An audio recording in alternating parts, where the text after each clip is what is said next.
Говорим вече за общата сигурност на региона. Говорим за тристранно сътрудничество в България, Турция, Румъния, така че да обезпечим сигурността на Черноморския басейн. Нещо, което е критично както за региона, така и за нашите взаимодействия с ключови партньори като НАТО. Турция е един от най-значимите наши приятели, партньори в различни сфери. Дипломацията, социални направления, социален диалог, индустриално сътрудничество. Знаем статистиката. Турция е един от най-ключовите ни външно-търговски партньори.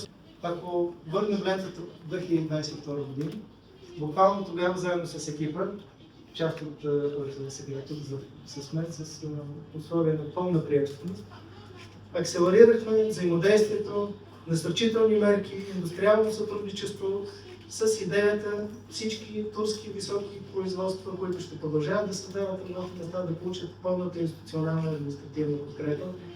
Имаше тогава среща на най-високо ниво между президента Радев и президента Ердоган.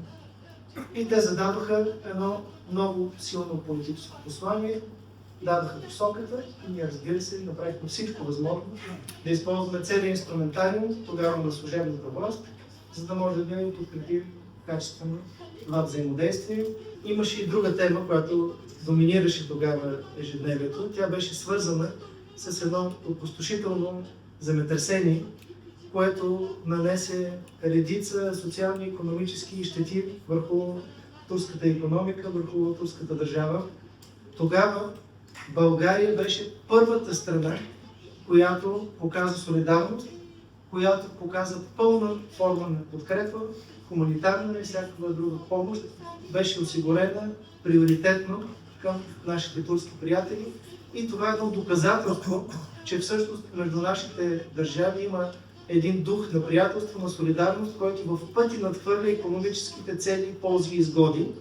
Така че може да разчитате на България от гледна точка на всички направления. Не само за икономическо сътрудничество, но и по всички други социални, икономически и всякакви въпроси, които са от взаимен интерес и от взаимна изгода, които насърчават регионалното развитие и взаимодействие между нашите приятелски народи.